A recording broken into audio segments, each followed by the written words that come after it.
नवदुर्गांपैकी देवीचे तिसरे रूप म्हणजे चंद्रघंटा देवी. या चंद्रघंटा देवीची पूजा नवरात्रीच्या तिसऱ्या दिवशी केली जाते.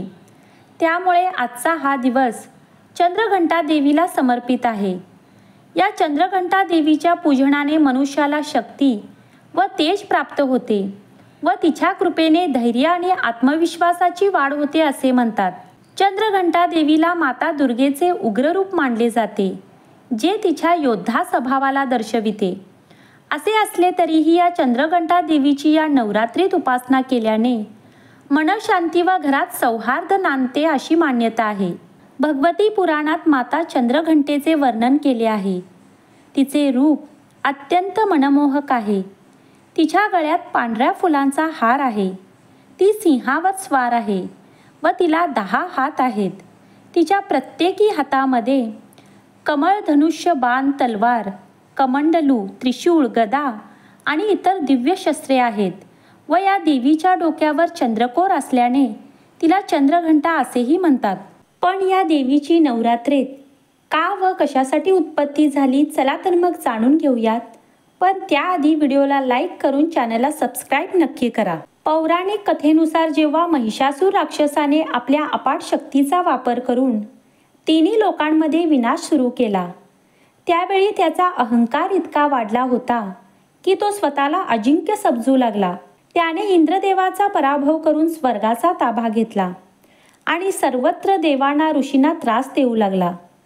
त्याच्या अत्याचाराने केवळ देवांनाच नव्हे तर मानवांना व ऋषींनाही भीती वाटू लागली. संपूर्ण सृष्टीत या महिषासुराचा ताप वाढला आणि धार्मिक व्यवस्था पूर्णपणे विस्कळीत झाली.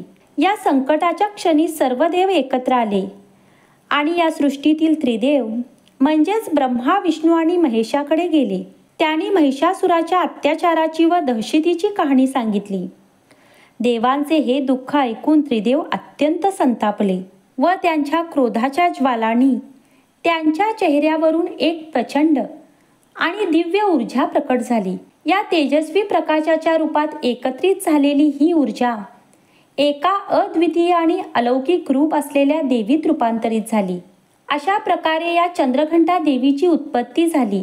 या चंद्रघंटे देवीला युद्धक्षेत्रात सक्षम करण्यासाठी सर्व देवतांनी त्यांचे दिव्य शस्त्र अर्पण केले. भगवान शंकरांनी आपले त्रिशूळ तर महाविष्णूंनी सुदर्शन चक्र अर्पण केले.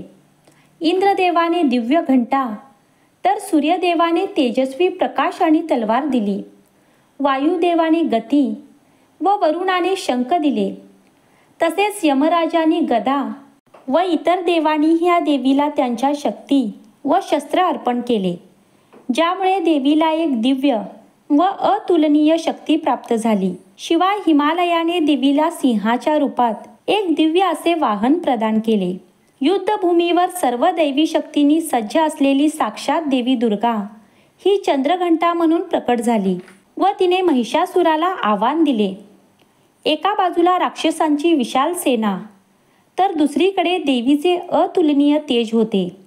युद्ध अनेक दिवस चालले.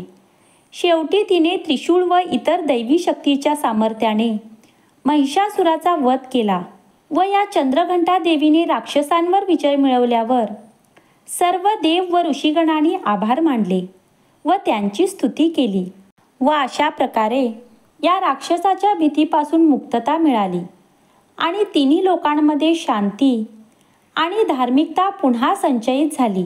व अशा प्रकारे माता दुर्गेने मनुष्याला महिषासुराच्या दहशतीपासून मुक्त केले व असा संदेश देखील दिला की जेव्हा जेव्हा अधर्म आणि अत्याचार वाढेल तेव्हा तेव्हा प्रत्येक वेळी धर्माचे आणि सत्याचे रक्षण करण्यासाठी दैवी शक्ती निश्चितच अवतार घेईल.